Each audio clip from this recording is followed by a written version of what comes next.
Now that you've completed your listing setup, we're going to get started on how to onboard a seller. In this case, you've got two options. You can either find an existing client. This is going to be more useful as you begin to build up your database of clients. For example, maybe you have an investor who sells a property with you in 1 month and they come back to you 7 months later to sell another property. You can then come in and find their details and add them in here, having already completed their KYC check / their ID verification, as well as their risk assessment. In most cases, however, you're going to be using create a new client. At this point, you'll come in and select the appropriate option. Today, we're going to be doing an individual. Once you've selected the client type and added in the client details, just making sure you put in a phone number and add in their address as well. Now that that's complete, let's save it down and move on to the verification process.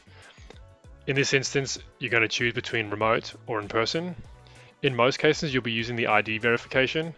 And if you start that, you'll notice you get an opportunity to put in their mobile number and send off their details. For the VOI, this isn't mandatory as part of AUSTRAC's requirements.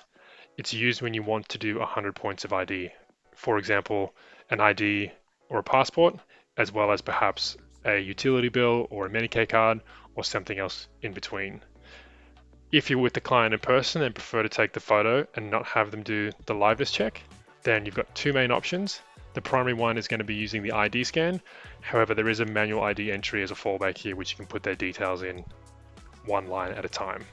In this example, we're going to go through a quick preview of the ID scan if it's in person.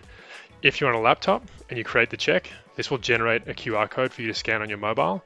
If you're accessing this on your mobile device, this will take you straight to where you can take a photo of the client's ID and finalize the ID verification process.